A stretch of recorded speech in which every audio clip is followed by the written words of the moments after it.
The question, just what is Trump offering people that is so great that it has them excusing and overlooking his glaring flaws? Well, I decided to ring James O'Brien on LBC to discuss.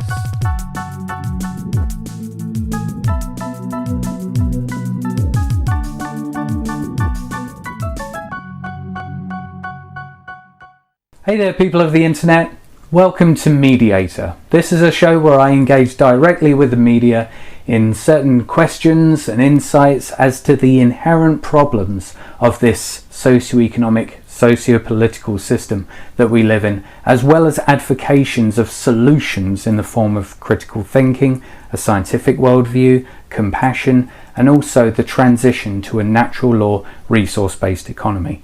Now, I know it's understandable that with any kind of media, whether it's mainstream media or social media, certain confirmation biases and majority opinions can form an echo chamber, as it were, where the same idea bounces off all over the place and resonates as a dominant energy, as it were. This is how bad ideas can propagate, but it's also how good ideas can propagate. It's just a matter of how many of those good voices are put into the echo chamber to overwhelm all the noise. And James was asking this question, so I decided to pick up the phone and have a little talk. So let's have a listen. Adam is in Cranbrook. Adam, what's on the other side of the scales? Well, this situation, to me, it definitely illustrates that, at least on a cultural scale, that we're suffering from a great degree of learned helplessness when it comes to our ability to think whether we can actually improve things for the better. What kind of mechanisms can we use to actually improve things for the world? And at the moment, we've been really railroaded into thinking that it's politics. You have to put an X on a piece of paper in order to affect change, when in fact the people that we're putting into those positions of power aren't really exercising with our best interests in mind. I understand your analysis, and I'm familiar with learned helplessness, but it's not actually an answer to the question that I'm asking, because what we have on one side of the scales is incontrovertible evidence of delusional behaviour, of dishonest behaviour, of borderline corrupt behaviour. What is it that's on the other side of the scales that makes so many people unbothered by what I've just described? Well, yeah, I mean, it's going back to the learned helplessness thing. Which I just asked you not to. Well, we feel like this is the best we can do. I mean, your first caller exemplified it quite well. When we have phrases like, "Well, what can you do?" We accept such. No, but they don't accept. This is the point. The people I'm describing don't accept that he's corrupt, that he's dishonest, that he's dissembling, that he's lining his own pockets, using his office to do so. They don't accept that. So what is it that they are intoxicated by to this degree of delusion? I'd say it would be just blind hope, because it's easy to hope that what? Hope that what? Well, the vacuous statements that he makes are very, very relatable and appealable to people who, to a great degree in culture, have been conditioned for so long. Sloganised. So when he says "Make America Great Again," it actually means whatever you want it to mean. Yeah, it's a polarizing thing where where the lowest common denominator is touted to, because in a culture where it's actually damaging to the fabric of the status quo itself to think critically, to value evidence as opposed to just sheer opinion, when you enshrine opinions over fact, then you start to normalize and create a narrative of, I mean, this is a little bit of pot kettle black, and I'm conscious of that, but I think you might be overthinking it. I mean, certainly in terms of, historically, Wayne in Basildon recommended that book, Propaganda by Edward Bernays, that I've been reading a little bit, and you're right, you can sow these seeds in people's minds, but it's really the question I'm asking is look, here's a naked emperor. Why do all these people think he's got clothes on? Now, the answer to that is because they've been told that only really clever people can see his clothes. And that actually holds logical currency. Oh, okay, so they're all pretending they can see them because the alternative is worse. The alternative is that their friends and neighbours will think they're stupid. So only clever people can see the clothes. Even the emperor is pretending he can see his clothes because he can't admit that he's stupid. So it's a great, great con. And there's the little boy at the back of the crowd saying, look, I can see his meat and 2 veg, mum. I mean, the emperor's in the altogether. He's got no clothes on. So I can make sense of that. But in terms of why all of these people can't see what's under their own nose, or don't want to see what's under their own nose, we're back to Bruce and the suggestion that some of his messaging is so visceral, so beautifully ugly, that people who have been made to feel uncomfortable, quite rightly, about the foulest parts of themselves are so relieved to have it released. Yeah, I mean, we had a Sikh gentleman shot in America over the course of the weekend by someone shouting, we're getting our country back. There was an Indian gentleman shot dead a week and a half ago by someone who told the barman in the bar where he did it that he'd killed a couple of Arabs. You have the 6 worshippers killed in that mosque in Quebec by an avowed Trump supporter, and they're unleashing this. You've got threats being issued against Jewish community centres. You've got Jewish gravestones being defiled on an industrial scale, and yet the President of America wants you to talk about Sweden, where most Swedish people, according to the most recent measures, are the happiest in the world. It's a wonderful magic trick of misdirection, and we've been sold it time and time and time again. I don't like the calmness in your voice. I don't like this kind of academic analysis of because we're not in a laboratory, Adam. We're living it. We're living it, and that's why I need a little more urgency. Okay, that was the first exchange there. It was actually the first time I rang into LBC. I was sat in my car at work, and I was thinking, right, I got time, I can ring in. So that's the thing. The first step, I actually took action. There was the opportunity to take action, and I took it. So as for the conversation itself, I don't think it went too badly.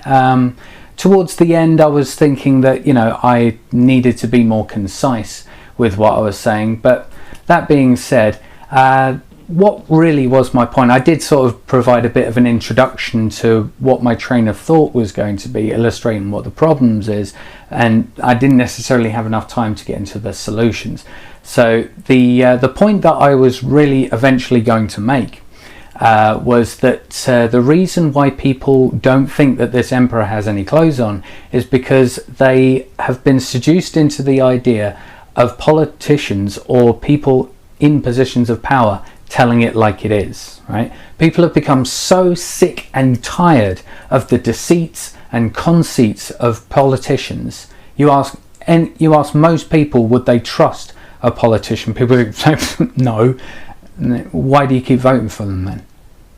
Because we're still yet to go past the idea of there being people in positions of power.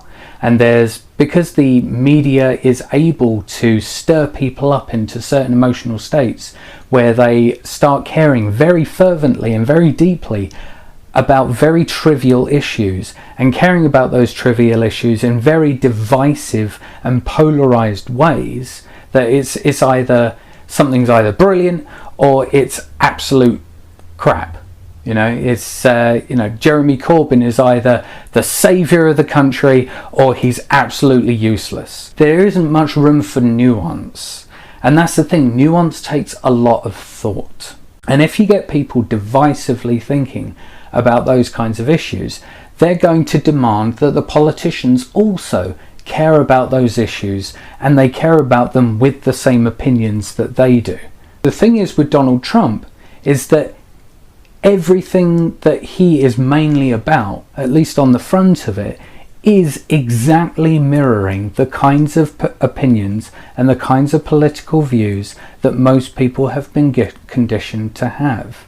And that even though it's completely divisive and counterproductive to human prosperity, human cooperation, and ultimately human survival, that necessarily doesn't matter, because people don't really care too much about facts, they care more about opinions. Even if you're demonstrating that as a human being you're quite deplorable, because Donald Trump has demonstrated numerous behaviours that makes him, just even on a human level, not very nice. So as a politician, not a politician, but as a president, is that the kind of person? But that's why most people who support him do support him, because they're so sick and tired of conventional politicians. They still want someone in charge. And you know what? Yeah, I'm glad I was calm during the interview. It's definitely a stark contrast from all the angry, scared, and hopeless rantings of so many of the callers who call in to complain about problems. No solutions are discussed, unfortunately, because so much time is taken up from debating about different kinds of problems. But any time that it goes to solutions, it just goes to what is effectively a different configuration of deck chairs on the Titanic. A different arrangement of the same kinds of thought patterns and the same kind of socioeconomic values, the same kind of socioeconomic methods, the same kind of socio-political methods and values. So it's a cycle that keeps feeding into itself again and again and again and again and again. This is why the problems aren't solved, but the media so much just asks for people's reaction to things. What is your reaction to this? Not what you think can actually solve it, but it's so easy to knock down any of those kinds of ideas because they're all seated within the same umbrella of having a political system, of having a monetary system, and most of the things that we're familiar with. We don't want to throw away what we're familiar with, in certainty, at least debatably, being a human need. Another remark that he made is that this isn't happening in a laboratory, we're living it, right? And this assumes that science, political thinking or critical thinking, even academia, should only be used in the laboratory, and I deeply disagree with that. Science is one of the best, probably the best method that human beings have devised thus far in arriving at objective decisions and updating that data. When science is applied to much more than just things in a laboratory, then we find that we're actually able to do so much more. The problem is with this current socio-political and socio-economic setup is that it is inherently incompatible with a scientific worldview and scientific ways of arriving at decisions as to how we can meet life needs. So we think, right, we need better tools to move forward. And that's really why I want to have these kinds of discussions. So to complete this scientific worldview sort of aspect to the conversation, let's complete the picture. Let's recognize that there are problems, because the first step to solving any problem is recognizing that there is one. So we recognize what the problem is. We recognize the problem so much that we've created almost a social addiction to complaining about the problems. We call it putting the world to rights, where we spend endless time complaining about problems. Yes, that's the first step. But then the next step is thinking, okay, how can we solve it? And when we apply science to a lot more than just the laboratory, James O'Brien, we will be able to do so many more things. This is the thing, we have the scientific understandings and the technology to create the conditions where human life needs are met, and so thus social stress is so much lower because people aren't desperate for survival anymore, because their life, at least, in the very least, their basic life needs are met. Wouldn't that be wonderful? So that's for the first episode of Media-Tor. I hope you enjoyed it. If you did, hit like, click down there to subscribe, and also share on social media. I'd like more people to actually think about contacting media stations and newspapers and anywhere where there is actually an ability and an opportunity for social input, right? The echo chamber can be affected. We just need to have the right kind of voices resonating, okay?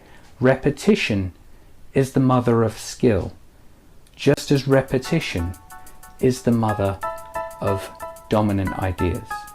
So thank you very much for watching, guys. Hope you enjoyed it. Take care.